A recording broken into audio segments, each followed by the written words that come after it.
পরের পৃষ্ঠায় আরো যারা রয়েছেন, মুর্শিদা, তৌফিক, শ্রমিক নাই, আজকে পঙ্কজ, শুভদা যে আমার বই উদ্বোধন করলেন, এবং পিউদি। আমার খুবই ইচ্ছা ছিল আজকে অনুষ্ঠানের শুরুতে বন্দে মাতরম গানটা গাওয়া হোক, এবং আমার এটাও ইচ্ছা আছে অনুষ্ঠানটা শেষ হোক জনগণ মন দিয়ে। আমার এই বইয়ে বন্দে মাতরম নিয়ে আলোচনা শুরু করে জনগণ মনতে গিয়ে আমরা শেষ করেছি। আজকে যে বইটা, পিউদির কাছে আমার অনুরোধ যে আমরা সকলে মিলে জনগণ মন এই গানটা শেষ করব, অনুষ্ঠানটা শেষ করব। আজকে যে বইটা আমি আলোচনা করতে এসেছি এখানে, আমি খুব বড় বক্তা কিছু নই, গবেষক নয়, আমি মাস্টারমশাই, এবং এককালে ছাত্র রাজনীতি করতাম, এখন রাজনীতির ছাত্র। একটা সমাজ দর্শন আমার সেই ছাত্র অবস্থা থেকে গেঁথে গিয়েছিল, ঠিক হোক ভুল হোক সেই দর্শনের জায়গা থেকে আমি বেরোতে পারিনি, সেই দায়বদ্ধতা থেকেও বেরোতে পারিনি। আমার মনে হয়েছে আজকে যে বিরাট লড়াইটা গোটা পৃথিবী জুড়ে চলছে, শুধু আমাদের দেশে নয়, দক্ষিণ পন্থার সঙ্গে বামপন্থার বা মধ্যপন্থার মানুষের সাথে অমানুষের যে লড়াইটা আজকে চলছে, এই ছোট ছোট আমাদের বই প্রকাশ, আলোচনা, সেই লড়াইগুলোরই একটা অংশ। বন্দে মাতরম বিতর্ক সম্পর্কে আমি কিচ্ছু জানতাম না, এটা প্রথমে স্বীকার করি, যে বন্দে মাতরম এবং জনগণ মন একটা জাতীয় স্তোত্র আর একটা জাতীয় সঙ্গীত। কেন এরকম বলা হয় ছাত্র অবস্থায় তার মাথায় এসেছিল, কিন্তু কখনো খতিয়ে আমরা দেখিনি, আমি দেখি। প্রধানমন্ত্রী যখন এই আলোচনাটা তুললেন এবং সেটা কাগজের মাধ্যমে আমাদের কাছে পৌঁছলো, তখন আমার খুব কৌতূহল হলো।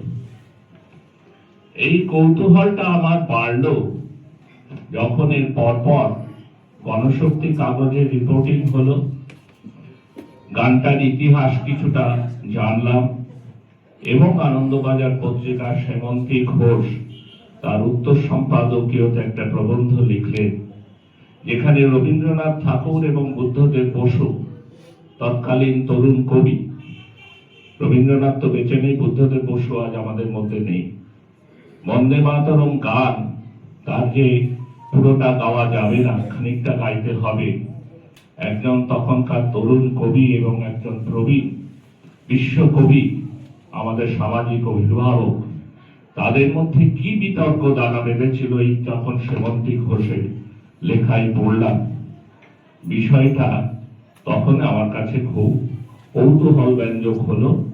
আমি উৎসাহিত হলাম যে ব্যাপারটা কি ছিল সেই সময় জানতে। তখনও আমি এই বইটার কথা জানি না যে বইটা নিয়ে আমি আজকে আলোচনা করতে এসেছি।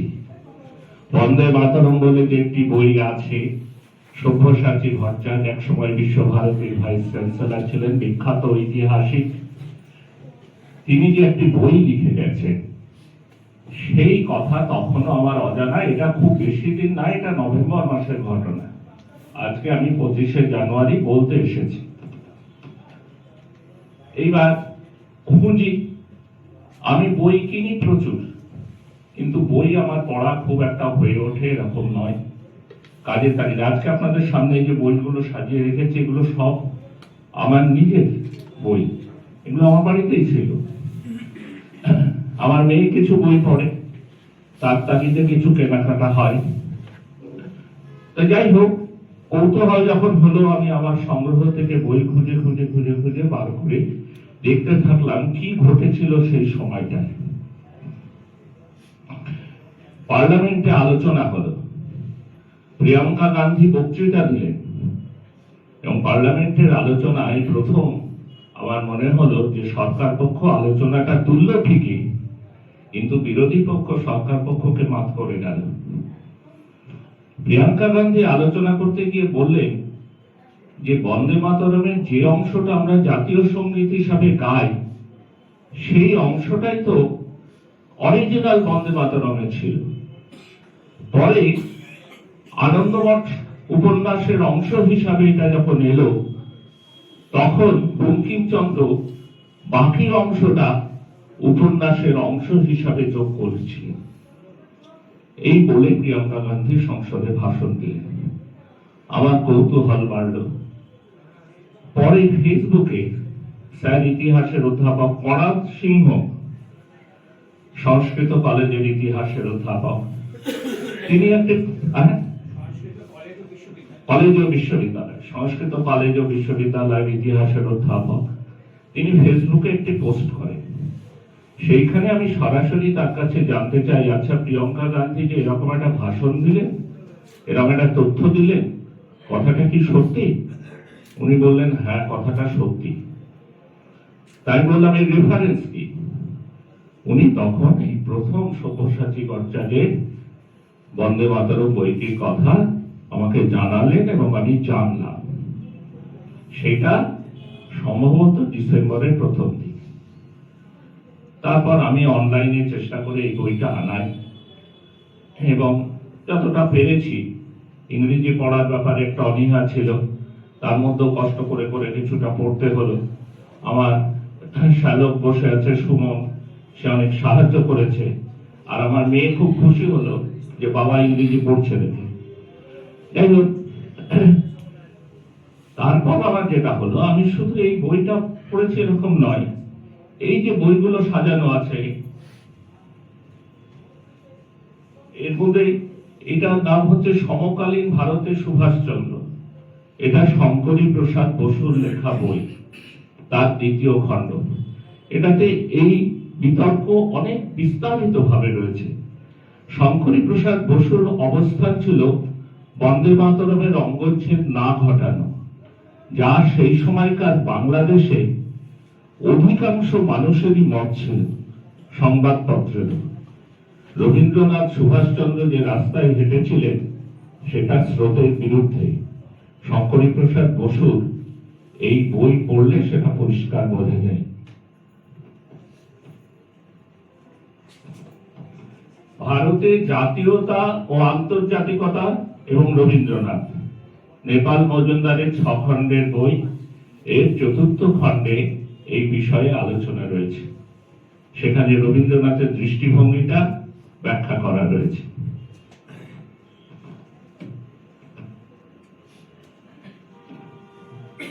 খুবই গুরুত্বপূর্ণ এই বইটি, রেজাউল করিমের লেখা। রেজাউল করিম আমাদের নমস্য মানুষ, ভাইপো, আমাদের স্যার সর্বজন শ্রদ্ধেয় হাসানাত সাহেব রয়েছেন, তার সামনে আমি বলি, রেজাউল করিমের এই বইয়ে 4টি প্রবন্ধ আছে আনন্দমঠ এবং বন্দে মাতরম সম্পর্কে, এবং রেজাউল করিম তার ক্ষুরধার চুক্তি জালে মুসলমান, কট্টরপন্থী মুসলমান সমাজকে সমালোচনা করেছেন বন্দে মাতরম গানটি সম্পূর্ণ না গাওয়ার জন্য, এবং কংগ্রেস নেতৃত্বকে সাবধান করেছেন যে আপনারা যে মনে করছেন যে অঙ্গচ্ছেদ ঘটানোর ফলে এই কট্টরপন্থীরা আপনাদের দিকে আসবে, সেটা আপনারা ভুল ভাবছেন। এইবার কথা হলো বিতর্কটা কি? বিতর্কটা কি শুধু গানের? না, বিতর্কটা এই কারণে এই আলোচনাটা গুরুত্বপূর্ণ।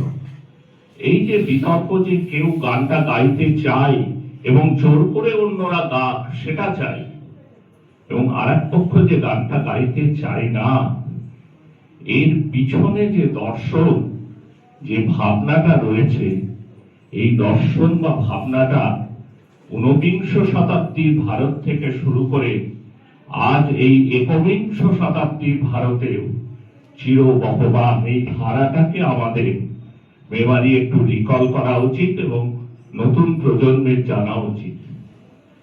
এই ধারাগুলো বোঝবার জন্য এখানে, এটাও খুব পরিচিত বই, নতুন আমি একটাও অবসলেট না, হেমচন্দ্র কানুনগোর লেখা।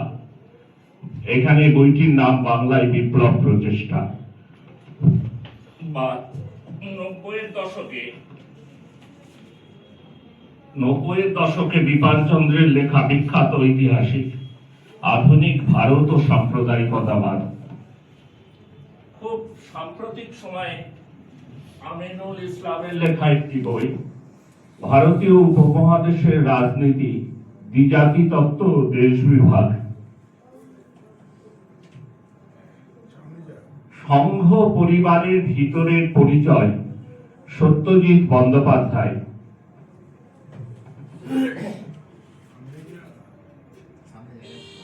আরএসএস একটি প্রাথমিক পরিচয়, শামসুল ইসলাম। আমি এতগুলো বইয়ের নাম করছি কেন?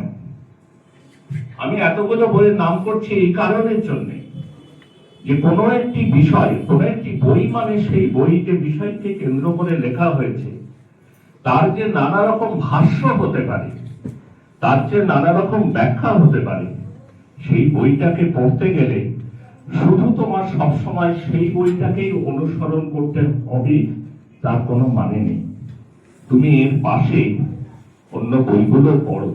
একটা বই পড়া মানে একটা বিষয় জানা, সেই বিষয়টাকে জানতে গেলে যত দূর সম্ভব তোমার ঔৎসুক্যকে নিয়ে যাও, খোঁজ করো, বের করে আনো সেই জায়গা থেকে। সেই জন্য আমি এতগুলো বইয়ের নাম করলাম। এগুলো খুব একটা প্রাচীন বই কিছু নয়, একমাত্র বিপান চন্দ্রের বইটা ছাড়া বোধহয় সব বই এখন পাওয়া যায়। বিপান চন্দ্রের বইটা সে সময় সেই 90-এর দশকের গোড়াতে যখন বাবরি মসজিদ নিয়ে হইচই হয় তখন এই বইটি বাংলায় অনুবাদ, এটা অরিজিনাল ইংরেজি বই, বাংলায় অনুবাদ করে বের করেছিল কেপি বাগচি। এখন এই যে বইটি নিয়ে আমরা আলোচনা করব, এই বইটিতে ফিরব।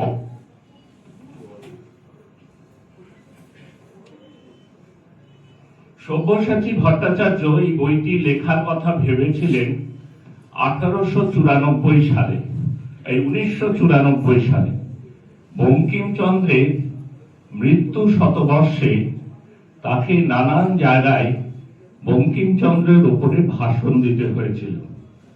তার মধ্যে দিল্লির সাহিত্য একাডেমি ছিল।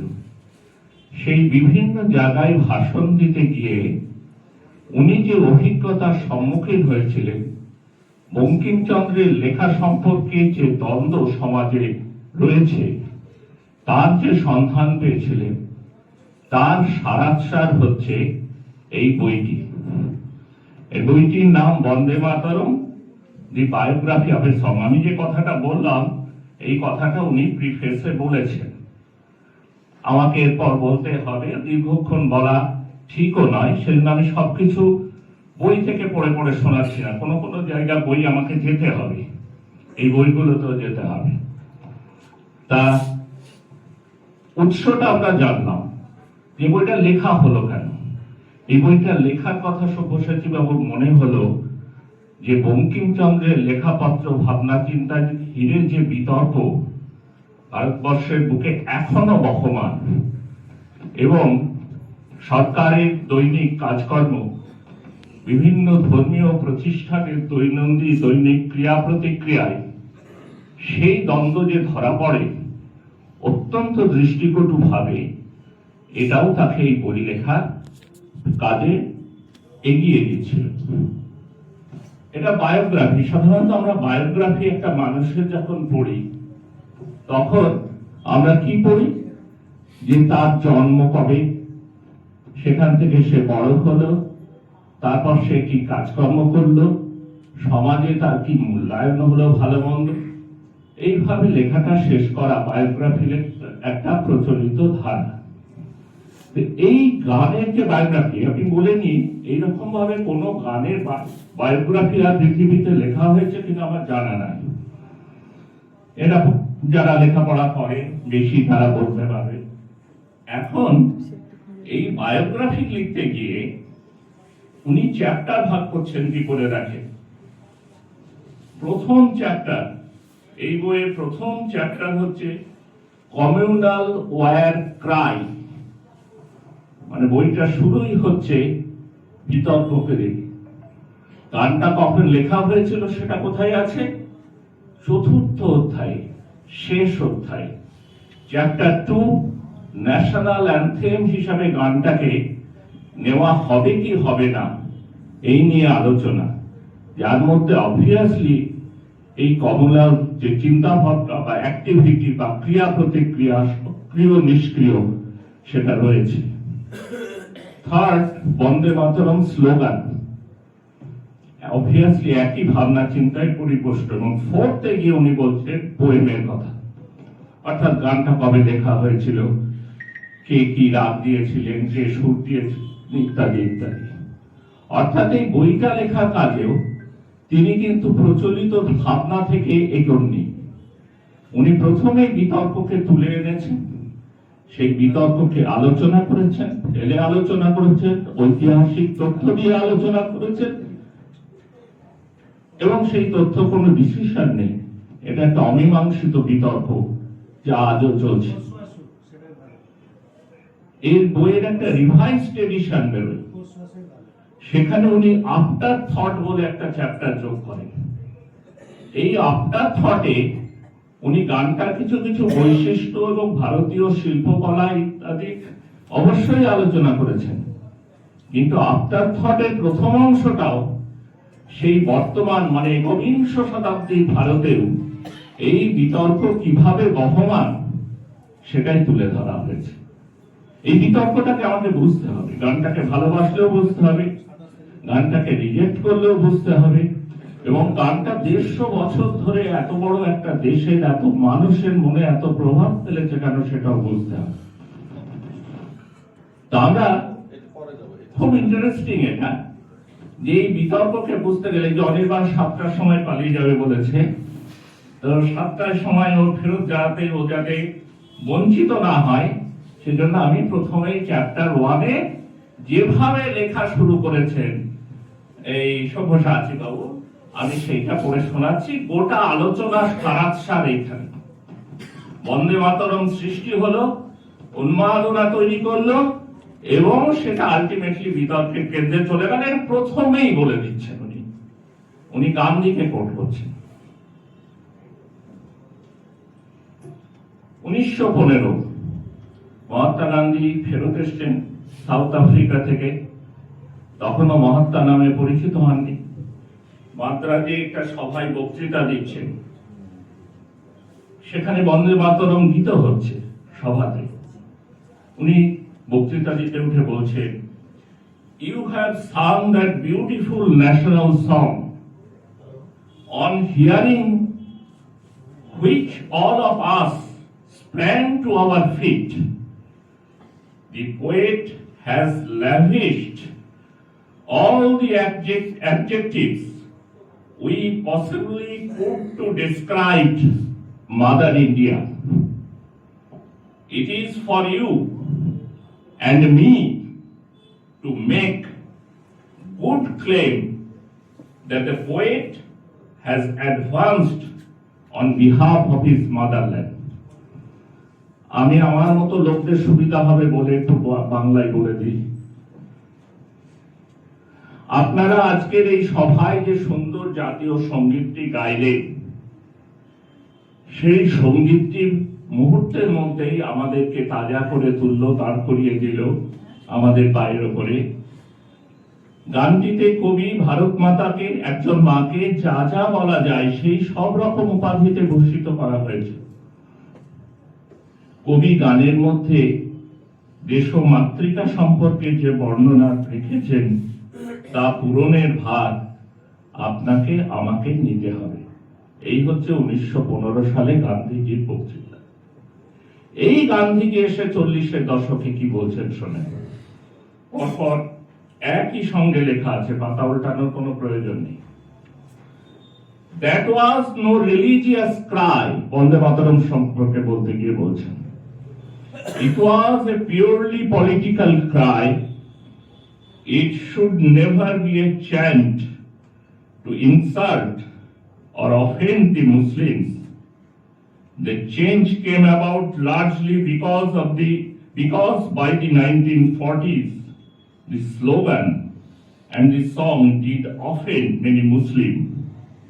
It was indeed used as a rallying cry by Hindus and in communal riots.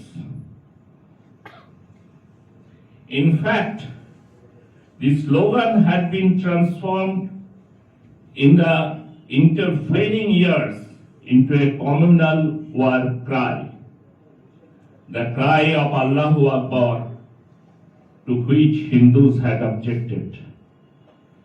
এটি কোনো ধর্মীয় স্লোগান নয়, রাজনৈতিক স্লোগান। বন্দে মাতরম মূলত রাজনৈতিক স্লোগান, কোনো ধর্মীয় স্লোগান নয়।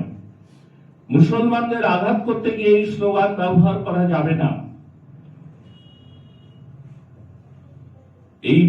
এবার লেখক বলছেন এই পরিবর্তন আসার কারণ ছিল বন্দে মাতরম স্লোগানকে তখন ব্যবহার করা হচ্ছে সাম্প্রদায়িক দাঙ্গায় মুসলমানদের বিরুদ্ধে হিন্দুদের একজোট করার জন্য।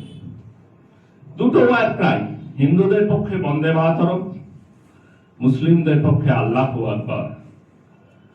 দুপক্ষ যখন এই জোটবদ্ধ হচ্ছে, অন্য পক্ষকে আঘাত করতে নামছে, তখন তাদের মুখে এই ধ্বনি। উদ্দেশ্য এক, কিন্তু খুব আশ্চর্যজনক ভাবে বন্দে মাতরম এর মধ্যে মাকে বন্দনা করার কথাই বলা আছে, কাউকে আঘাত করার কথা বলা নেই। আল্লাহু আকবরের মধ্যে আল্লাহ বা ঈশ্বরই যে সর্বশ্রেষ্ঠ মহান, এই কথাই বলা আছে, কাউকে আঘাত করার কথা বলা নেই। অথচ এই দুটো স্লোগান কি করে কমিউনাল রাইটের মধ্যে এসে গেল এবং মূল দুই বিবাদমান শক্তি প্রধান হাতিয়ার হলো একজোট করার ব্যাপারে, এর ইতিহাস অনুধাবন না করতে পারলে আমরা আজকের পরিস্থিতির সঙ্গে যুঝতে পারবো না।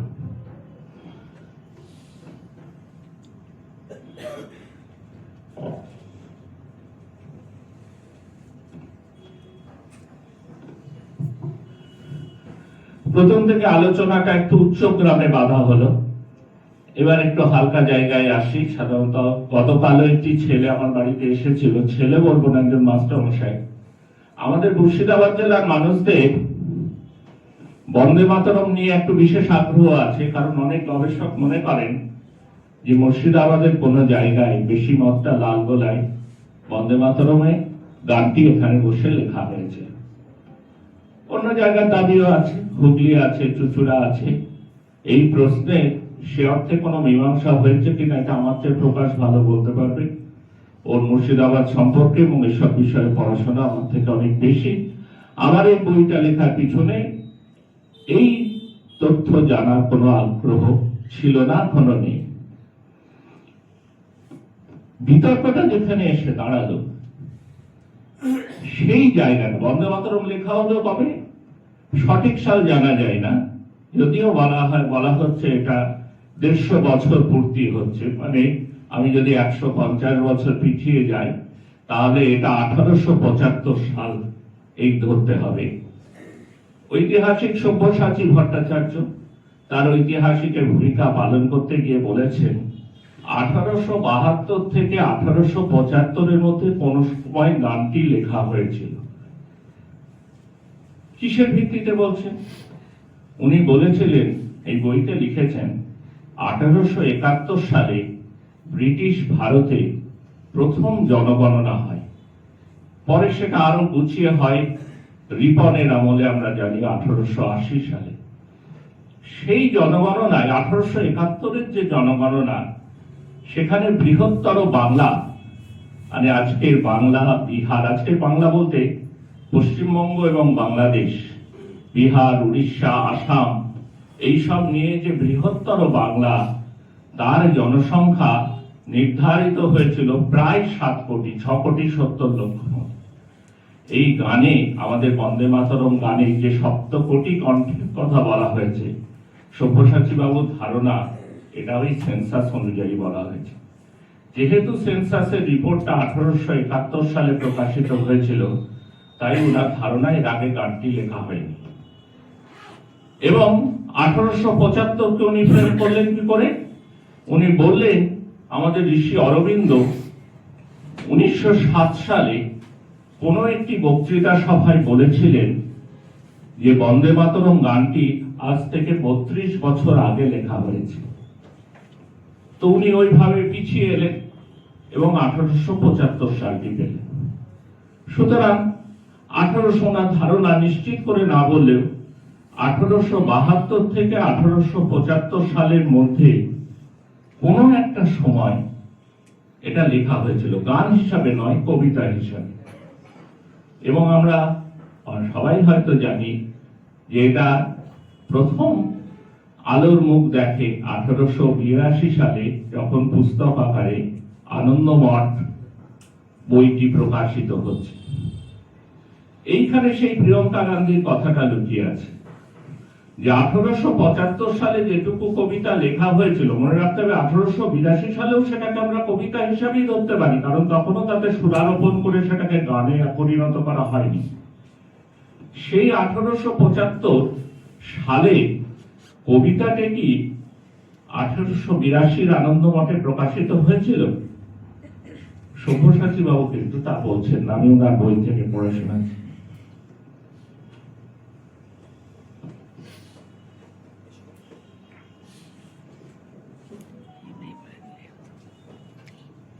এই বইয়ের 60 পাতা, আমার কাছে যে বইটি আছে তাই বইয়ের 60 পাতা, যেখানে উনি পোয়েম আলোচনা করছেন। The first few verses of the poem, including the part now known as National Song, were written long before it was published in the novel Anandamot. যে অংশটাকে আমরা জাতীয় সঙ্গীত হিসাবে ধরি, সেই অংশটা কিন্তু আনন্দমঠ লেখার বহু পূর্বেই লেখা হয়েছিল। এর পরের পাতায় উনি লিখছেন, 62 পাতাতে, The poem was inserted in the novel and serialized in the journal. প্রথমে আনন্দমঠ ধারাবাহিকভাবে পত্রিকায় বেরোতো, বঙ্গদর্শন পত্রিকায়। The first 12 line, the first 2 stanza were put within quotation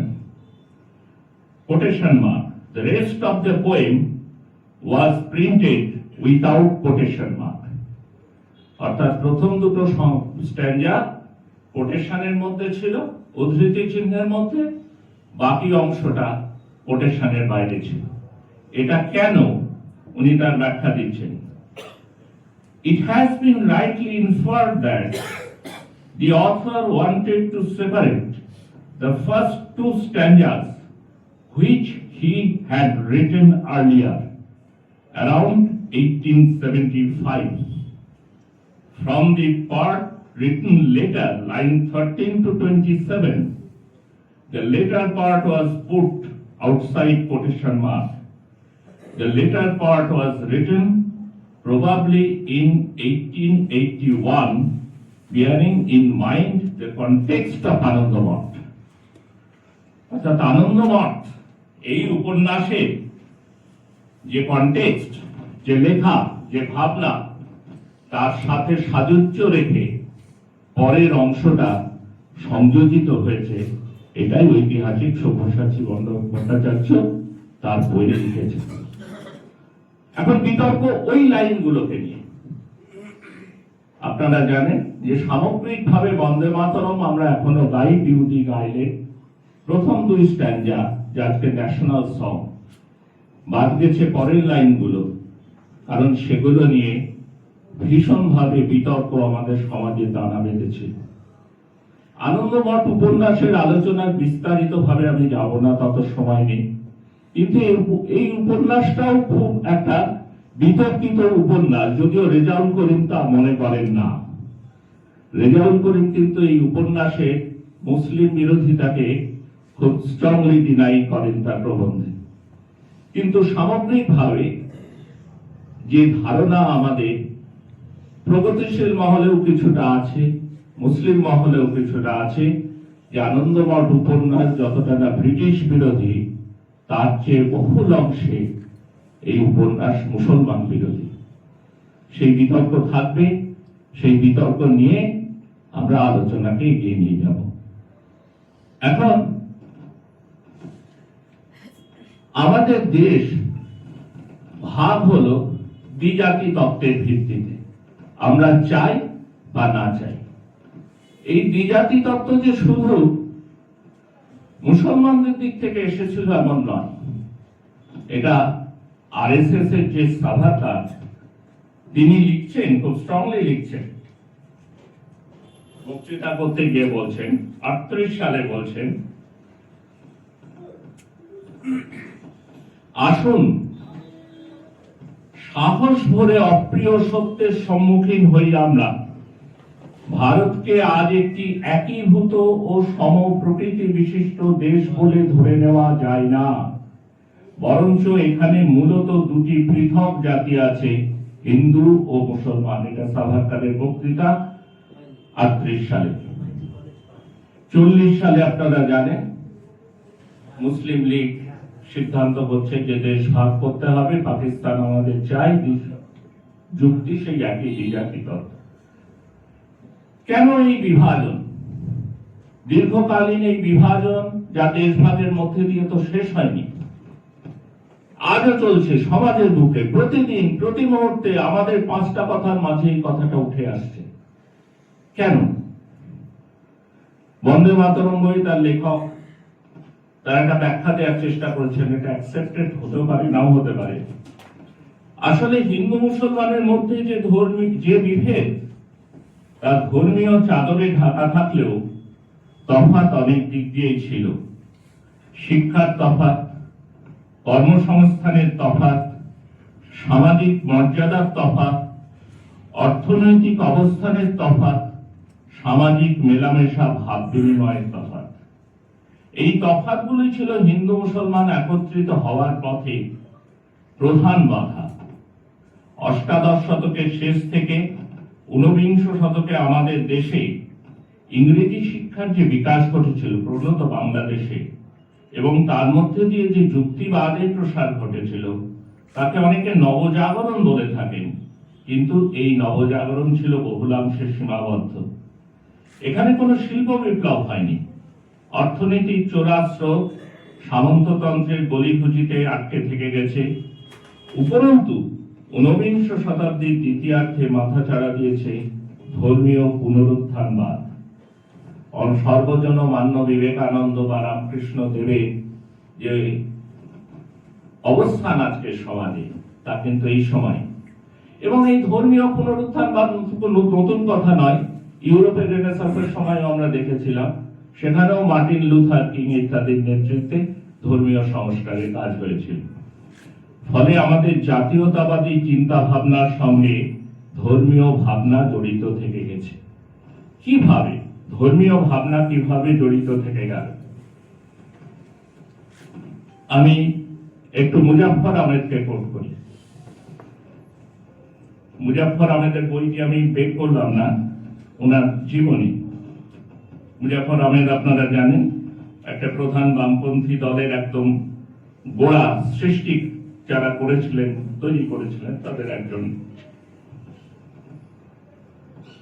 উনি লিখছেন বাংলায় সন্ত্রাসবাদী, উনি তার বই আমার জীবন ও ভারতের কমিউনিস্ট পার্টিতে লিখছেন, বাংলায় সন্ত্রাসবাদী বিপ্লবীদের অভ্যুদয় একটি স্মরণীয় ঘটনা। এটা ছিল একটা গোপন আন্দোলন। বঙ্গভঙ্গের আগেই তাদের দল গড়ে উঠেছিল। অবশ্য বঙ্গভঙ্গ আন্দোলন তাদের বিশেষ প্রেরণা জুগিয়েছিল। এটা বিশেষ লক্ষণীয় যে বাংলাদেশে সন্ত্রাসবাদী কার্যকলাপ বিশেষ দানা বেঁধে উঠেছিল। এই শতাব্দীর দ্বিতীয় দশকে আমার মনের যে অবস্থা ছিল, আর যে রোমাঞ্চ সন্ত্রাসবাদী আন্দোলনে ছিল, তাতে আমার পক্ষে সন্ত্রাসবাদী বিপ্লবীদের দলে যোগ দেওয়া অসম্ভব ছিল না। কিন্তু তার পথে দুস্তর বাধা ছিল। বঙ্কিমচন্দ্র চট্টোপাধ্যায়ের আনন্দমঠ হতে সন্ত্রাসবাদী বিপ্লবীরা প্রেরণা লাভ করতেন। এই পুস্তকখানি শুরু থেকে শেষ পর্যন্ত সাম্প্রদায়িক বিদ্বেষে পরিপূর্ণ।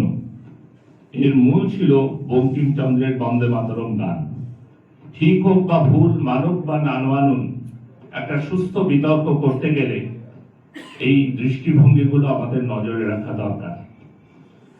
একেশ্বরবাদী কোন মুসলিম ছেলে কি করে বন্দে মাতরম মন্ত্র উচ্চারণ করতে পারে, এই কথাটা কোন হিন্দু কংগ্রেস নেতাও কোনোদিন বুঝতে পারেননি। বাংলাদেশের সন্ত্রাসবাদী বিপ্লবী আন্দোলন নিঃসন্দেহে ব্রিটিশ বিরোধী আন্দোলন ছিল, কিন্তু তা হিন্দু উত্থানেরও আন্দোলন ছিল। উদ্দেশ্য ছিল হিন্দু রাজ্যের পুনঃপ্রতিষ্ঠা। 1920-এর দশকে সন্ত্রাসবাদী বিপ্লবীদের মধ্যে ধারণার পরিবর্তন হয়েছিল। 1930-এর দশকে সন্ত্রাসবাদী বিপ্লবীরা জেলখানায় মার্ক্সবাদ লেনিনবাদ পড়েছিলেন এবং তাদের ভিতর হতে বহু সংখ্যক লোক ভারতের কমিউনিস্ট পার্টিতে যোগদান করেছিলেন। আমি কিন্তু ধর্মানুশাসিত সন্ত্রাসবাদী বিপ্লবী আন্দোলনকে দোষ দিই না। এই অংশটা আমি খুব একটু স্মরণ করতে বলছি, কারণ আমাদের এই ফেসবুক হোয়াটসঅ্যাপে নানা রকম বার্তা আসে, তাতে মুজাফফর আহমেদের এই যে লেখা সেটা উদ্ধৃত করা হয় এই অংশটুকু বাদ দিয়ে, খুব বিশেষ উদ্দেশ্যে এই অংশটুকু বাদ দিয়ে। আমি কিন্তু ধর্মানুশাসিত সন্ত্রাসবাদী বিপ্লবী আন্দোলনকে দোষ দিই না এই কারণে যে তার আগে মুসলমানরাও তো এই রকমই করেছিলেন। তারাও চেয়েছিলেন মুসলিম রাজ্যে পুনঃপ্রতিষ্ঠা। বাংলার সন্ত্রাসবাদী বিপ্লবীদের কর্মপদ্ধতিকে আমরা সমালোচনা করি, কিন্তু তাদেরও বড় অবদান আছে।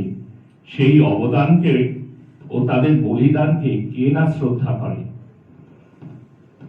সমস্যাটা কোথায় এবং সমস্যাটা বুঝতে পারছেন না, এটা মুজাফফর আহমেদ বলছেন। আসুন বিপাল চন্দ্র কি বলছেন, আমরা তো অমিত শাহের কাছ থেকে ইতিহাস শিখবো না? ঐতিহাসিক বিপাল চন্দ্র কি বলছেন, ওনার এই বইটা আধুনিক ভারত ও সাম্প্রদায়িকতাবাদ, আমার কাছে যেটা আছে তার 146 পাতায়। এখানে উনি বলছেন এটা বিশেষভাবে সত্য যে 1905 থেকে 1909 পর্যন্ত চরমপন্থী চিন্তা প্রচারের মধ্যে জোরালো হিন্দু ধর্মীয় উপাদান ছিল। বহু চরমপন্থী জাতীয়তাবাদ ও হিন্দু ধর্মের পুনরুজ্জীবনকে অভিন্ন বলে দেখতেন। ভারতীয় সংস্কৃতি বলতে মধ্যযুগের ভারতীয় সংস্কৃতিকে বাদ রেখে কেবল প্রাচীন ভারতীয় সংস্কৃতির কথা বলতেন। ভারতের ঐক্যের কথা বলতেন হিন্দু ঐক্যের ভাষায়, এবং জাতীয়তাবাদকে দেখতেন একটি ধর্মরূপে, যে ধর্ম অনিবার্যভাবে হতো হিন্দু ধর্ম। তারা ভারতীয় জাতীয়তাবাদে একটি হিন্দু মতাদর্শগত প্রভাব দিতে বা কমপক্ষে তার দৈনন্দিন রাজনৈতিক আন্দোলনকে একটি হিন্দু বা আকৃতি দিতে চেয়েছিলেন। এটা একটা ইনহেরেন্ট দুর্বলতা আমাদের যে জাতীয় আন্দোলনের বিপ্লবী ধারা তার মধ্যে। এইটা স্বতঃস্ফূর্ত ভাবে এসেছিল। এটা কিন্তু কেউ খুব প্ল্যান করে করেছিলেন সবসময় এরকম নয়, কিন্তু এই যে স্বতঃস্ফূর্ত ভাবে এসেছিল সেটা প্রমাণ করে যে আমরা নিজের নিজের ধর্মীয় পরিচয় নিয়ে কতখানি সজাগ ছিলাম। এবং এই আমার একটা ছোট গল্প বলি। আমি যখন কলেজে পড়ি, পাস করেছি, এমপ্লয়মেন্ট এক্সচেঞ্জে নাম রয়েছে, তখন এমপ্লয়মেন্ট এক্সচেঞ্জ থেকে নাম আসতো। একদিন কয়েক বন্ধু মিলে স্কোয়ার ফিল্ডে বসে আড্ডা দিচ্ছি, আলোচনা হচ্ছে, ধর স্কুলের চাকরি প্রধান। তো আলোচনায় এই প্রশ্নটা এসছে যে স্কুলে যে নিয়োগ হচ্ছে এমপ্লয়মেন্ট এক্সচেঞ্জ থেকে, তার মধ্যে একটা ধর্মীয় প্রভাব পড়ছে। যেখানে মুসলমান জনসংখ্যা বেশি সেখানে মুসলিম টিচার প্রেফার করছে, যেখানে হিন্দু জনসংখ্যা বেশি সেখানে হিন্দু টিচার প্রেফার করছে।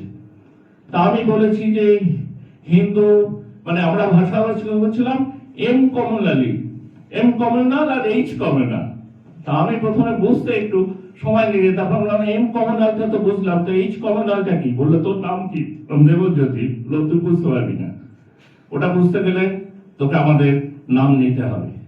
তখন বুঝলাম যে ব্যাপারটা এত ইনহেরেন্ট যে আমরা সবসময় এম কমিউনালকে দোষী সাব্যস্ত করতে করতে কখন যে এইচ কমিউনালে পরিণত হয়ে যায় সেটা সবসময় বোঝা যায় না। এই তো বাইরের লোকেদের দৃষ্টিভঙ্গি। আমি হেমচন্দ্র কানন্দর বইটা এখানে এনেছি। হেমচন্দ্র কানন্দ খুব বড় বিপ্লবী ছিলেন, আপনারা জানেন। তাকে বোমা তৈরি করতে শিখতে পাঠানো হয়েছিল বাইরের দেশে। উনি কি বলছেন ওনার সঙ্গী সাথীদের সম্পর্কে?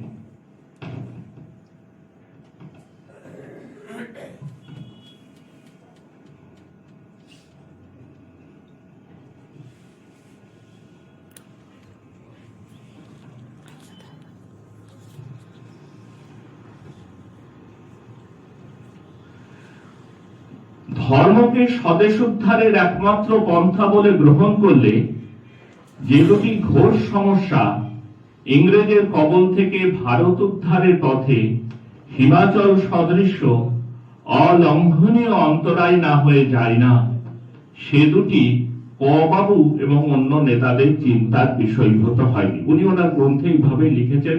আমাদের বড় বড় যারা নেতৃত্ব ছিলেন আমরা জানি সেই সময় বিপ্লবীরে, তাদের উনি সরাসরি নাম নেননি, কিছুটাই ক বাবু অবাবু করে কাটিয়েছেন।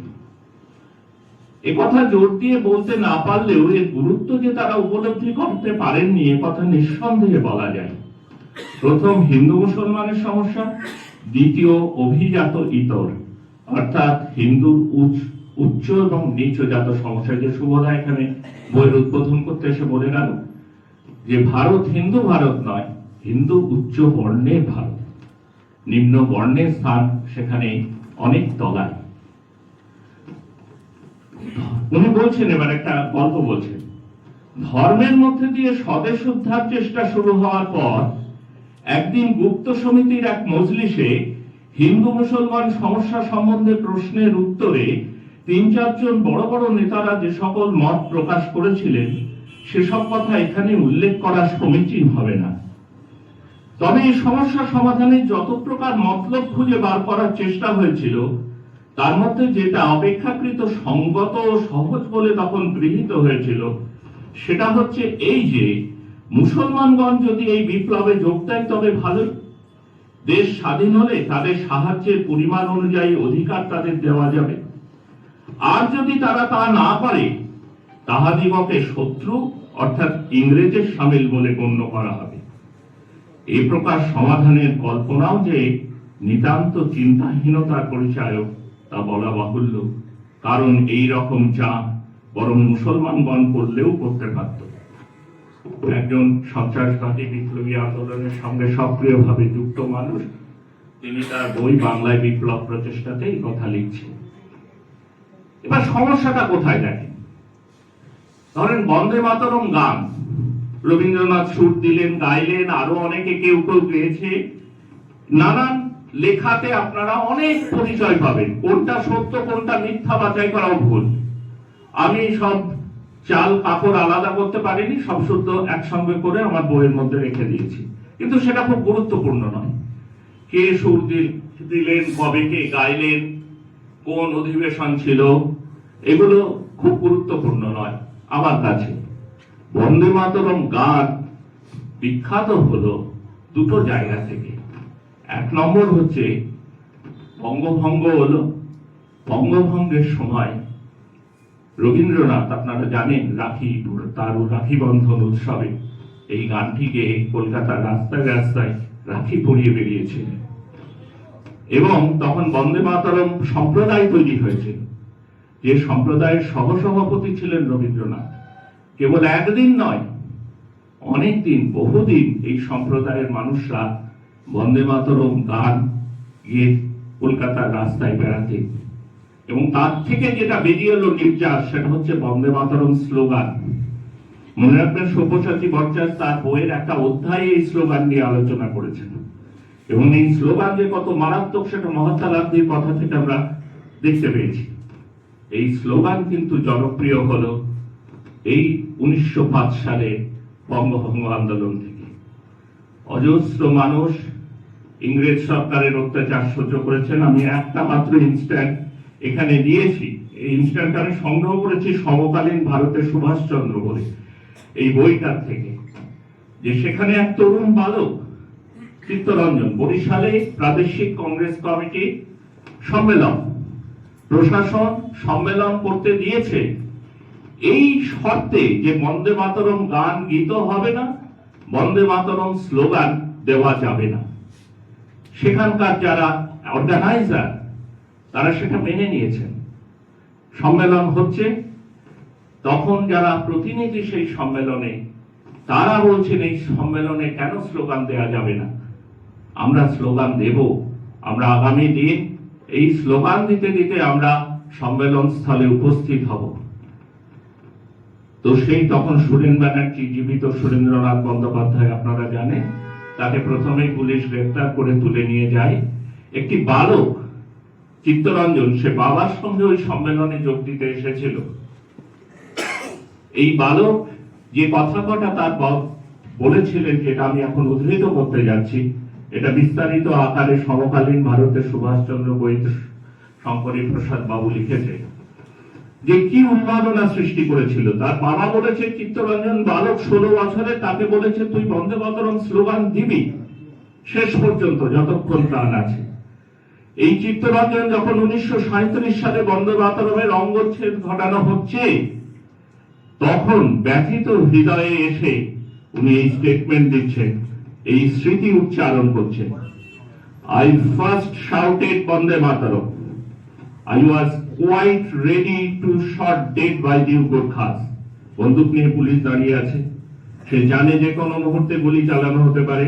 16 বছরের বালক অকুত হয়। But instead of that, কিন্তু ওরা গুলি চালালো না।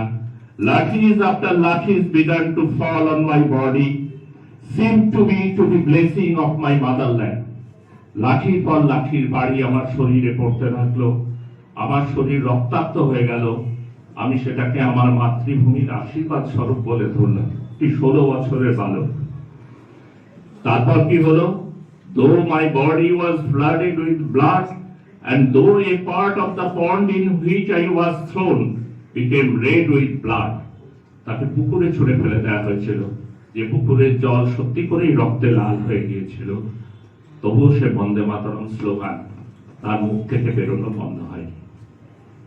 এই যে স্লোগান, যা মানুষকে মৃত্যুর পথে ঠেলে দিয়েও স্লোগান দিতে উজ্জীবিত করে, মাতৃভূমির প্রতি তার ভালোবাসা প্রকাশ করতে শুরু করে, সেই স্লোগান কি করে এত সাম্প্রদায়িক বিভেদের আড়ালে চলে গেল, তার ইতিহাস খুবই ইন্টারেস্টিং। এবং আমি কিছু তো বললাম ব্যাকগ্রাউন্ডে কি ছিল এর ব্যাকগ্রাউন্ড। একদল তারা এতই হিন্দু ছেলে, চিত্তরঞ্জন নিজেও হিন্দু ছেলে, সেও বন্দে মাতরমের অঙ্গচ্ছেদে সেও দুঃখিত ব্যথিত হয়েছিলেন। মুসলমানদের একটা অংশ রিজেক্ট করলেন। কেন? সেইটা বলতে গিয়ে আবার আমি সব্যসাচীকে ফেরত যাচ্ছি। বঙ্গভঙ্গ আন্দোলন আমাদের কাছে ইংরেজ সরকারের একটা অত্যন্ত দুষ্কর্ম। আমরা ইতিহাস যেভাবে পড়েছি, অন্তত আমি যেভাবে পড়েছি, যে বাঙালি জাতি ঐক্যকে ভেঙে দেওয়া, যেহেতু বাঙালি জাতি সবচেয়ে বেশি প্রোটেস্ট করছে ব্রিটিশ রাজের বিরুদ্ধে, তো বঙ্গভঙ্গ আন্দোলন কি সত্যি সর্বাংশের বাঙালিকে বিক্ষুব্ধ করেছিল বলে মনে হয়? আমার তা মনে হয় না। কেন? তার জন্য আমি সব্যসাচী ভট্টাচার্য থেকে উদ্ধৃত করছি, আর একটা আপনাদের সকলের পড়া বই এখানে ঘরে বাইরে আপনারা পড়েছেন, বয়কট, স্বদেশী আন্দোলনের সঙ্গে তাল মিলিয়েছিল বয়কট। ব্রিটিশ ইংল্যান্ড থেকে সস্তায় মিলের কাপড় আসতো, সেই কাপড়গুলোকে পুড়িয়ে ফেলতো তখনকার যে বিপ্লবী তারা। এবং বয়কট আন্দোলনে কিন্তু বাংলার গরিব চাষি, গরিব মানুষ যারা সস্তায় একটু কাপড় কিনতে পেত, তারা ক্ষতিগ্রস্ত হয়েছিল। তারা মন থেকে এটা মেনে নিতে পারেনি। তাদের কাছে এই বয়কট আন্দোলন ঢুকে নিয়ে এটা ঘরে বাইরে রবীন্দ্রনাথ দেখিয়েছেন এই ঘটনা। আর সব্যসাচী কি লিখছেন নাকি?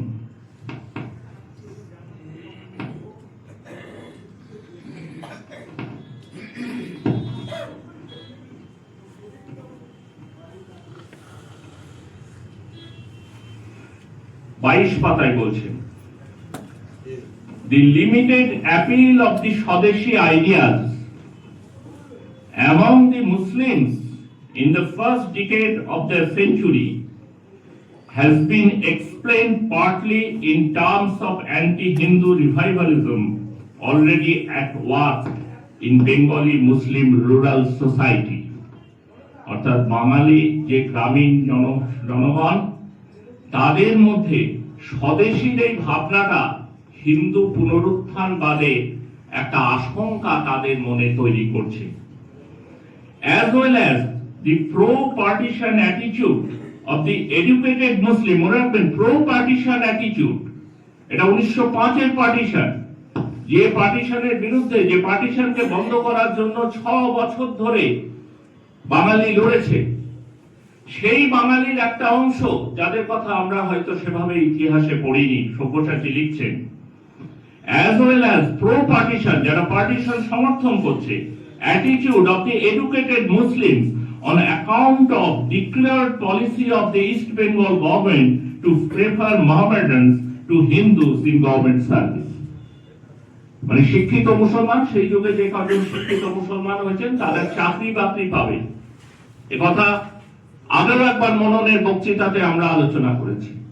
যে কেন দেশটা ভাগ হলো, আমাদের শেখ মুজিবুর রহমান বঙ্গবন্ধু, তিনি তার আত্মজীবনীতে বলছেন যে আমরা শিক্ষিত মুসলমানরা ভেবেছিলাম যে আমরা কিছু চাকরি বাকরি পাবো, তাই আমরা এই পার্টিশনের ফেভারে দাঁড়িয়েছিলাম।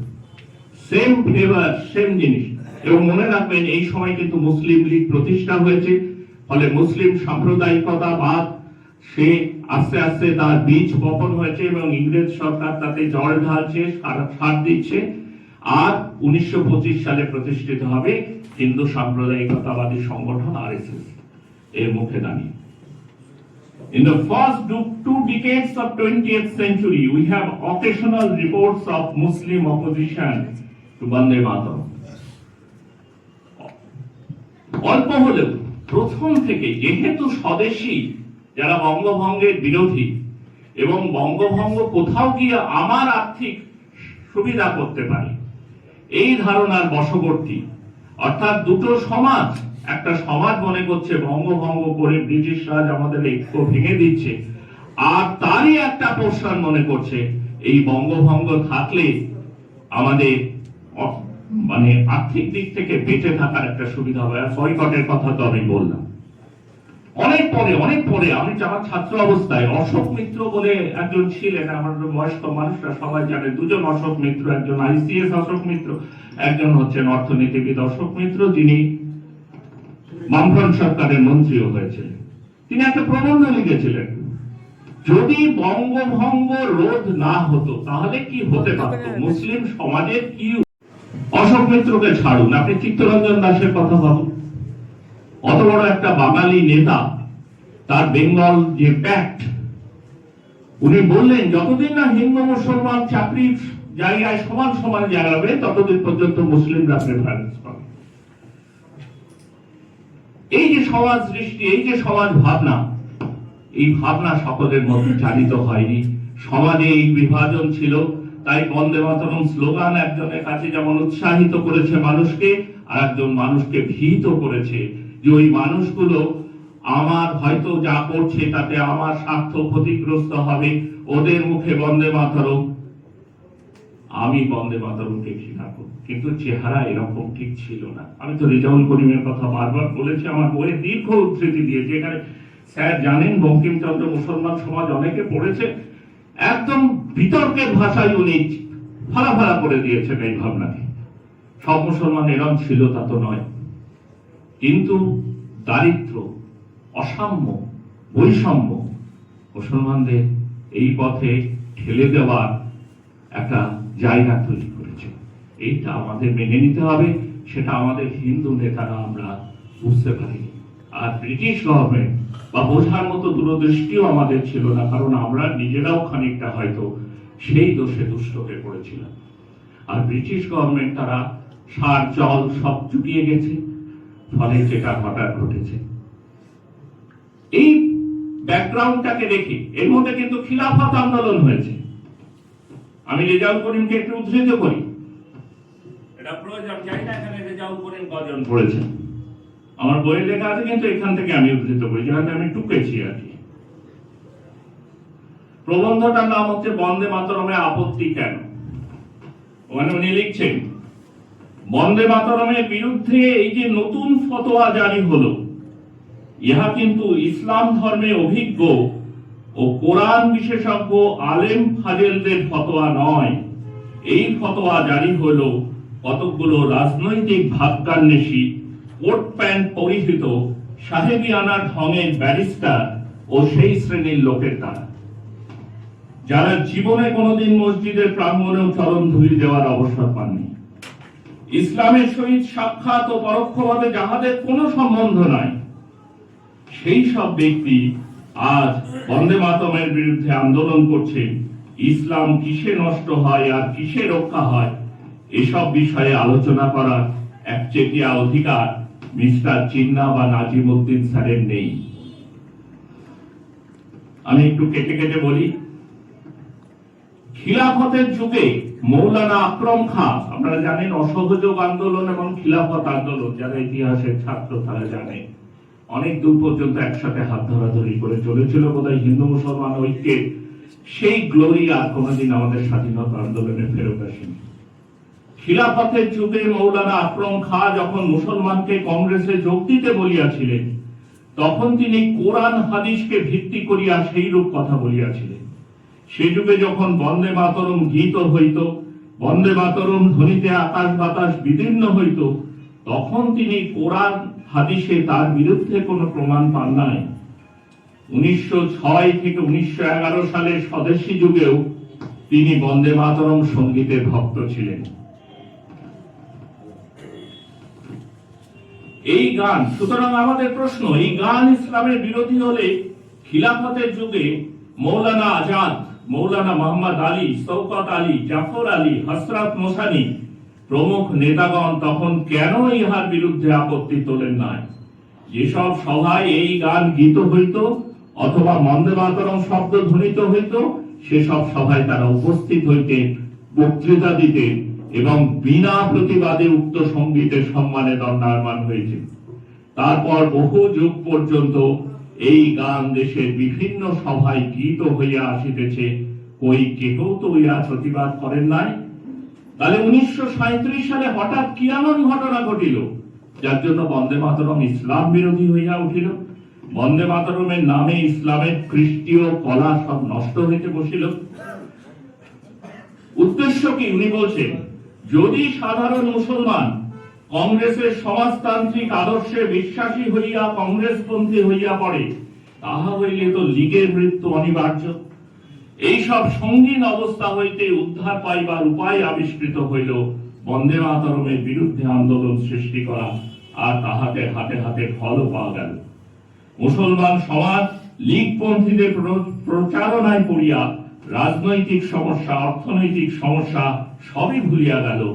মনে রহিল কেবল বন্দে মাতরম সমস্যা। যেন কংগ্রেস বন্দে মাতরম বিসর্জন দিলেই ইসলাম উদ্ধার হইয়া যাইবে। উনি লিখছেন, কংগ্রেস যদি জিন্নাপন্থীদিকে সন্তুষ্ট করিবার জন্য বন্দে মাতরম বাতিল করিয়া দেয়, তাহা হইলেও জিন্নাপন্থীদের একটি প্রাণীও কংগ্রেসের পতাকা তলে সমবেত হইবে না। কারণ উদ্দেশ্য তো আর বন্দে মাতরম বাতিল করা নয়, অন্য একটা ষড়যন্ত্র পূর্ণ করিবার জন্য একটা উপলক্ষ মাত্র। এই কথা রেজাউল করিম বলছেন, কিন্তু কেন সেটা সাধারণ মুসলমান সমাজের মধ্যে পৌঁছচ্ছে না? তার কারণ আমি বলবার চেষ্টা করছি। তার কারণ লুকিয়ে আছে সামাজিক ব্যবধানে, অর্থনৈতিক ব্যবধানে, ধর্মীয় চিন্তা ভাবনায় এবং তার পিছনে ইন্ধন যোগানকারী অসংখ্য মানুষের মধ্যে। তাই কোনোদিনই আমরা হিন্দু মুসলমান দশকের পর দশক, শতকের পর শতক একসঙ্গে থেকেও এক হয়ে উঠতে পারলাম। এবার কি হলো 37 সালে? এবার গুটিয়ে নিয়ে আলোচনা। কি হলো 37 সালে? 35 সালে ভারত শাসন আইন হয়। সেখানে সাম্প্রদায়িকতার ভিত্তিতে আসন বিভাজন হয়। 37 সালে সেই আইনের ভিত্তিতে ভোট। সেই ভোটে কংগ্রেস 7টি প্রদেশে সংখ্যাগরিষ্ঠতা পায় এবং 2টি প্রদেশে তারা সবচেয়ে বড় দল হিসাবে বেরোয়। মুসলমান সমাজে সমর্থন তখনও কংগ্রেসের দিকে ছিল, যেটা 1940-এর দশকে এসে আমরা সরে যেতে দেখি পরে। এই জায়গাতে হয়তো, আমি হয়তো শব্দটা ব্যবহার করছি, আতঙ্কিত হয়ে এই জিগির তোলা হয়েছিল।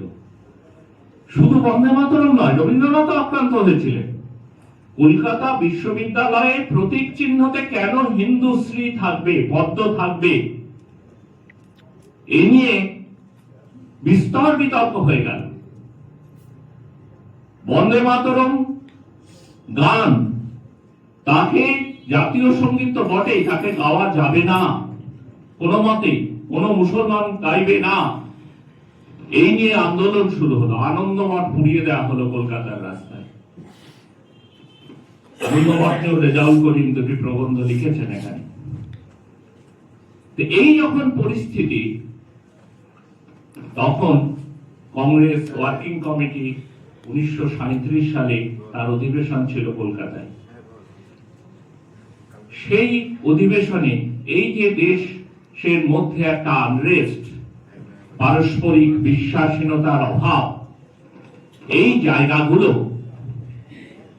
আলোচনার ভিত্তিতে বন্দে মাতরম গানের ভবিষ্যৎ কি হবে এটা নিয়ে কংগ্রেস ওয়ার্কিং কমিটি আলোচনায় বসলো। তখনকার সব থেকে বড় দল। তারা সিদ্ধান্তটা নিজের কাছে রাখেনি, তারা সিদ্ধান্ত নেওয়ার জন্য নির্ভর করেছিল যার উপর, সে রবীন্দ্রনাথ ঠাকুর। তার কাছে দিক নির্দেশ চেয়েছিল। তো রবীন্দ্রনাথ ঠাকুর কি বলেছিলেন সেই কথাটা আমি নেপাল মজুমদারের বই থেকে শোনাই।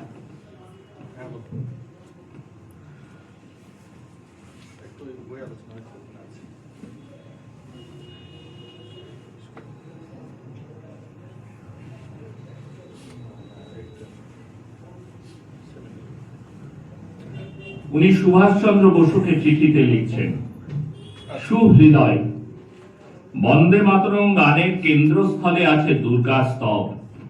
একথা এতই সুস্পষ্ট যে এ নিয়ে তর্ক চলে না। অবশ্য বঙ্কিম এই গানে বাংলাদেশের সঙ্গে দুর্গাকে একাত্ম করে দেখিয়েছেন, কিন্তু স্বদেশের এই দশভুজা মূর্তি রূপের যে পূজা, সে কোনো মুসলমান স্বীকার করতে পারে না। উনি শেষে গিয়ে লিখছেন এই চিঠি নিয়ে, বাঙালি হিন্দুরা এই আলোচনা নিয়ে চঞ্চল হয়েছেন, কিন্তু ব্যাপারটি একলা হিন্দুর মধ্যে বদ্ধ নয়। উভয় পক্ষেই ক্ষোভ যেখানে প্রবল, সেখানে অপক্ষপাত বিচারের প্রয়োজন আছে। রাষ্ট্রীয় সাধনায় আমাদের শান্তি চাই, ঐক্য চাই, শুভ বুদ্ধি চাই। কোন এক পক্ষের জিতকে দুর্দম করে হার জিতের অন্তহীন প্রতিদ্বন্দ্বিতা চাই না। এটা রবীন্দ্রনাথের দৃষ্টিভঙ্গি। উনি বলছেন ওই চিঠির আরেকটি জায়গা আমি কোট করছি, প্রয়োজন আছে। কিন্তু যে রাষ্ট্রসভা ভারতবর্ষের সকল ধর্ম সম্প্রদায়ের মিলন ক্ষেত্র, সেখানে এই গান সর্বজনীন ভাবে সঙ্গত হতেই পারে না। বাংলাদেশের একদল মুসলমানের মধ্যে যখন অযথা গোড়ামির জিদ দেখতে পাই, তখন সেটা আমাদের পক্ষে অসহ্য হয়। তাদের অনুকরণ করে আমরাও যখন অন্যায় আবদার নিয়ে জোর ধরি, সেটা আমাদের পক্ষে লজ্জার কারণ হয়।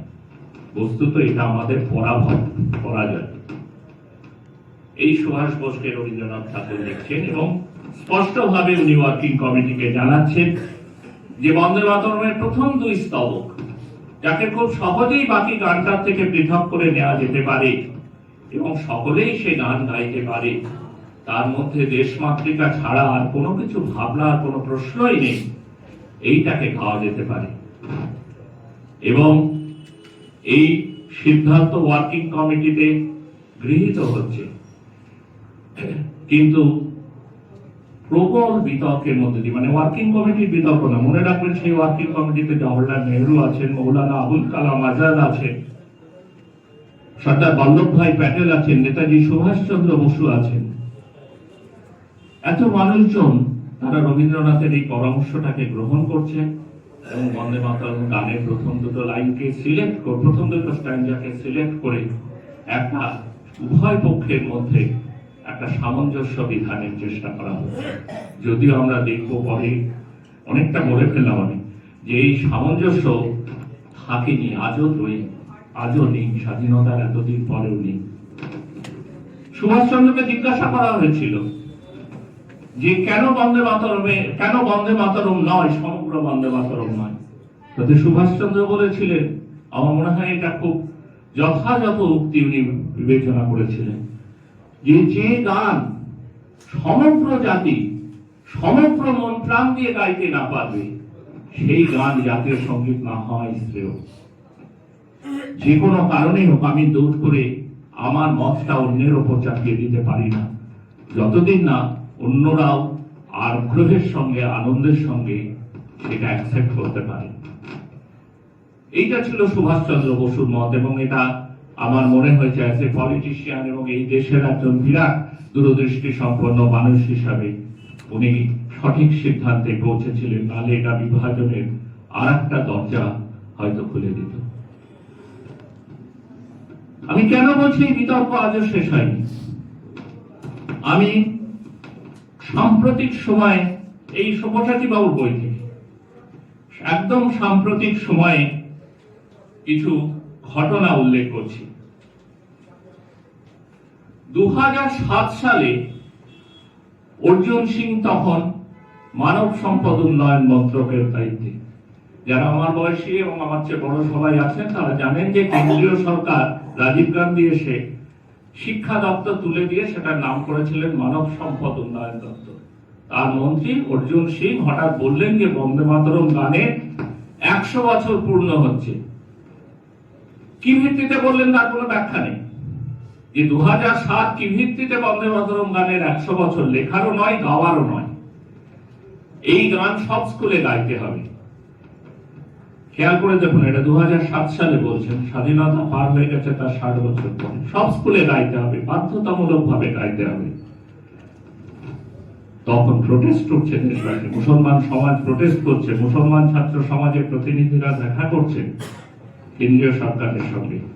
এটা সেকুলার ভারতের ধারণার সঙ্গে খাপ খায় না।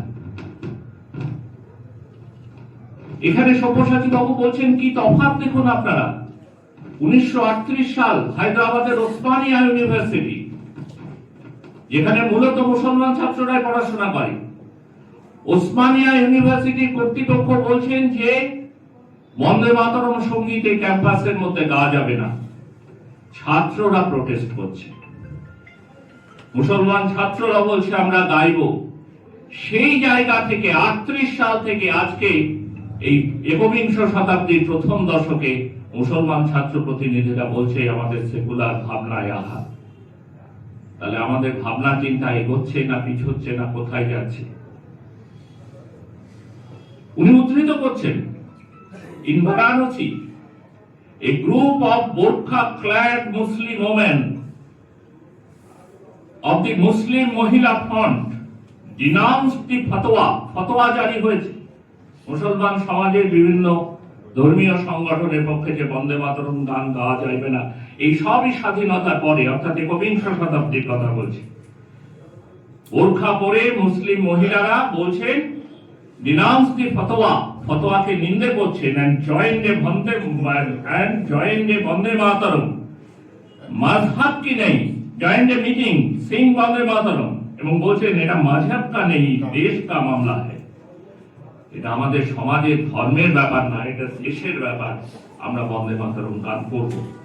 তাহলে এই যে একটা ফল্গু ধারা ছিল, হয়তো আছে, এখনো আছে, আমি বিশ্বাস করি আছে। যা কিছু দেওয়া নেওয়া করলে হয়তো কিছু সহজ হতে পারে, কিন্তু হচ্ছে না। এবং আজকের দুনিয়ায় আজকে প্রাসঙ্গিকতা কোনটা? এই যে বলা হলো যে এই গানটা দেশভাগকে প্ররোচনা দিয়েছে, এই গানের অঙ্গচ্ছেদ করাটা দেশভাগের প্ররোচনা দেওয়া হয়েছে। কেন বলা হলো? কারণ প্রতি মুহূর্তে এই হিন্দু মুসলমান আলোচনাটাকে, দেশভাগ কি একা মুসলিম লীগ করেছে? শ্যামাপ্রসাদ দেশভাগ করতে চাননি, পশ্চিমবাংলাকে ভাগ করতে চাননি, যে দেশ ভাগ না হলেও পশ্চিমবাংলা ভাগ হোক বলেননি শ্যামাপ্রসাদ। প্রতিমুহূর্তে এই যে হঠাৎ করে মনরেগা, মহাত্মা গান্ধীর নামটা তুলে দিল। আচ্ছা, প্রজেক্টের অনেক চেঞ্জ হল, হোক, সেটা নিয়ে বিতর্ক, সেটা অর্থনীতি, সে নিয়ে বিতর্ক, কিন্তু নামটা চেঞ্জ করে দিল না। একটি কারণে, সূত্র ধরে মহাত্মা গান্ধীকে দুটো গালাগালি করার জন্য। আরএসএস এর সামনে এখন দুটো পিলার, একটা রবীন্দ্রনাথ আর একটা মহাত্মা গান্ধী।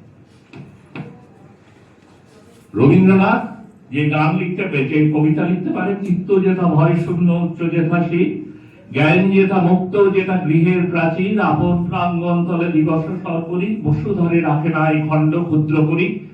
তাকে আরএসএস ধারণ করবে কি করে? এই যে সন্দীপন্দা বসে আছে, এখন সে একটা পোস্ট করেছিল কিছুদিন আগে, হেথায় আর্য হেথা অনার্য, এক দেহে হলো সব সুন্দর পাঠান মহল, এক দেহে হলো লী। এইটা মোহন ভাগবত বলেছে। এসব ভুলভাল ধারণা। আমি ধাক্কা করে বললাম তার চাইতে মোহন ভাগবতই ভারতীয় সংস্কৃতির রিপ্রেজেন্টেটিভ নয় ধরে নিয়ে এতগুলো লোককে বাদ দেবো কি করে? তার চেয়ে ও একা বেরিয়ে যায়। তা আমাদের ইনস্ট্যান্ট, আমি কেন কথাটা মনে পড়লো বলি, আমাদের বামফ্রন্ট যখন ছিল, আমাদের বলছি মানে আমার দিক থেকে, আমি তখন বামফ্রন্ট সরকার যখন ছিল তখন সোশ্যালিস্ট পার্টি বলে একটা পার্টি ছিল, কিরণময় নন্দ মৎস্যমন্ত্রী, হ্যাঁ সেটা এখনো আছে। যাই হোক, তার স্ট্যান্ড পয়েন্ট পার্টি তখন মৎস্যের গাজী প্রতি বছর প্রথম পুরস্কার পেত। তো সেই পার্টির একটা পোস্ট ছিল প্রেসিডেন্ট, একটা পোস্ট ছিল চেয়ারম্যান। একদিন করলেন কি, প্রেসিডেন্ট করলেন কি, চেয়ারম্যান এবং তার পার্টি 4 এমএলএ কে দল থেকে বহিষ্কার করে দিল। এবার লোকজন গিয়ে চেয়ারম্যানকে ধরলো, চেয়ারম্যান বললো এর চেয়ে অনেক ভালো হতো উনি যদি দল থেকে বেরিয়ে যেতেন, মানে এতগুলো লোককে কষ্ট করে বের করার দরকার কি, বেটার উনি দল থেকে বেরিয়ে গিয়ে অন্য একটা দল করুন। তো ব্যাপারটা সেই রকম, এতগুলো মানুষের ভাবনা চিন্তা মিল খাবার ভাষা সব মিলিয়ে আমাদের এই ভারতীয় সংস্কৃতি পরিপুষ্ট হয়েছে। মোহন ভাগবত না জানতে পারেন, তিনি ভারতীয় সংস্কৃতির মানুষ নন, তিনি আলাদা হয়ে যান, তার মতো করে দেশ করে, তার মতো করে স্বাধীনতা করে। আরএসএস এর লক্ষ্য এইটাই যে প্রতি মুহূর্তে ইস্যুতে যেত অথবা হারো, দরকার নেই ডিবেটটাকে চুকিয়ে রাখো, হিন্দু মুসলমান খেলাটাকে মানুষের মনের মধ্যে। কারণ আমি মনে করি সংসদে যেসব বড় বড় বিজেপি নেতারা ভাষণ দিয়েছেন তাদেরকে একেবারে গুনে গুনে 10 গোল দিয়েছে বিরোধী পক্ষের নেতা। ইভেন প্রিয়াঙ্কা গান্ধী, যে সদ্য পলিটিক্স শেষ, লেখাপড়ার অভাব, যথেষ্ট কথা বলার অভাব, মানে প্রিয়াঙ্কা গান্ধী তো আর নিজে ভাষণ দেন না, তাকে ব্যাক আপ করে কেউ, তাহলে তার টিম অনেক শক্তিশালী ছিল, ইভেন নরেন্দ্র মোদীর টিমের চাইতে। কিন্তু ইস্যুটাকে রাখতে হবে। এই জায়গাতে এসে বন্দে মাতরমের এই বিতর্ক আজকের দিনেও প্রাসঙ্গিক, সমান প্রাসঙ্গিক, এবং হয়তো আরো 50, 60, 70 বছরও প্রাসঙ্গিক থাকবে। আমি একজন মাস্টারমশাই, আমি অনেকগুলো ভাবনা আপনাদের সামনে রাখার চেষ্টা করবো। একজন মাস্টারমশাই ক্লাসে কোনো সিদ্ধান্ত দেন না, অনেকগুলো বই থেকে অনেকগুলো উদ্ধৃতি আপনাদের সামনে রাখলাম এটুকু বলার জন্য যে কত রকম ক্রস কারেন্ট এই সমাজের মধ্যে রয়েছে। আর একটা বই আলোচনা, শুধু সেই বইটা আলোচনা নয়, তার সঙ্গে যদি সত্যের কাছে পৌঁছতে হয় তাহলে আরো অনেক কিছু খুঁজে বের করতে হবে যা ওই বইয়ের মধ্যে বিটুইন দ্য লাইনস লুকিয়ে আছে। এই ধারণা থেকে হয়তো সব্যসাচী বাবু বইটা লিখেছিলেন, কিন্তু আমি যখনই পড়ি, এবং এইটা কথাটা আমি পড়ে জেনেছি 2 মাসে, ওটা আমার মনে হয় বাংলায় যদি কেউ বিষয়টা পড়তে চায়, আমার মতো লোক যারা বেশিরভাগ ইংরেজি পড়তে তাদের একটা অ্যালার্জি আছে, তারা যদি বাংলায় পড়তে চায় তাহলে 2 মলাটের মধ্যে এই বিতর্কটা থাকা দরকার। সেজন্য আমি কোনো ব্যবসায়িক কারণে বই লিখিনি, কেবল মানুষের কাছে থাকলো। এটা আমি স্কুলে দেবো ভেবেছিলাম, কিন্তু আরএসএস এর বিরুদ্ধে 2-4টে কথা আছে, সেটা বিদ্যায়তনে যাওয়াটা ঠিক নয় বলে আমি মনে করি। এটা শুধু আরএসএস বলে না, সমস্ত মৌলবাদী শক্তির ক্ষেত্রে প্রযোজ্য। আজকে আরএসএস পাওয়ারে আছে তাই তাকে আক্রমণ করতে হচ্ছে, কাল যদি মুসলিম লীগ পাওয়ারে আসে তাকে আক্রমণের কেন্দ্রবিন্দু করতে। সমস্ত মৌলবাদী শক্তি যারা মুক্ত চিন্তার বিরোধী, সুস্থ সমাজের বিরোধী, মানবিকতার বিরোধী, তাদের বিরুদ্ধে লড়াইটা লড়তে হবে, লড়াইটা করতে হবে। তার জন্য ইতিহাস জানতে হবে, ভূগোল পড়তে হবে, অমিত শাহের ইতিহাস নয়, প্রকৃত ইতিহাসিকদের ইতিহাস। এবং মনে রাখতে হবে যে ইতিহাসের শেষ কথা কখনো কিন্তু বলা হয় না, খুঁজে যেতে হয়, খুঁজে যেতে হয়। আমি ইতিহাসের ছাত্র নই, কিন্তু আমার মনে হয়েছে একজন রাজনৈতিক ছাত্র হিসাবে, একজন রাজনৈতিক কর্মী হিসাবে এই বিতর্কগুলো 2 মলাটের মধ্যে থাক। আর একটু বড় করে লিখতে হতো, আর একটু গুছিয়ে লিখতে হতো। কালকে না পরশু রাত্রে শুভদা ভীষণ ফোন করে বললো এই বইটা না বেরোলেই ভালো হতো, এর মধ্যে অজস্র ছাপার ভুল আছে। কিন্তু আমার একটা অদম্য আকাঙ্ক্ষা ছিল যে 26শে জানুয়ারি এর যদি পরের পৃষ্ঠা না করতো, আমি নিজে অন্য কোনো অনুষ্ঠান করে বইটা বের করতাম। বইটা একটু বড় করে লেখা যেত, বইটা একটু গুছিয়ে লেখা যেত, কিন্তু আমি বের করেছি বলে আমার কিছু অর্থের সংস্থান রয়েছে, তো বই পাবলিশ করার আমি কোনো প্রকাশক পাইনি। যদি কোনো প্রকাশক আসে তাহলে বইটাকে আর একটু গুছিয়ে আর একটু বড় করে লিখলে ভালো হবে। সকলকে ধন্যবাদ। আমি ভীষণ অনার্ড, আমি ভীষণ সম্মানিত এই যে প্রকাশ কলকাতার বইমেলা ছেড়ে দিয়ে আমার বক্তৃতা শুনতে এলো। এই যে স্যাররা এসে বসে আছেন, রাজস্বী বাবু, হাসানাত স্যার, তো সকলের ওপরে এই সন্ধ্যেবেলাতে একটা অর্বাচীনের কথা শুনতে, তা এই জন্য আমি খুব অনার্ড। যদি এই লড়াইটা টিকে থাকে কোনোদিন জিতি, তাহলে এই সন্ধ্যার একটা উপলক্ষ, মানে ভালো কিছু বোধ করবো। লড়াইটা জারি থাক। ধন্যবাদ।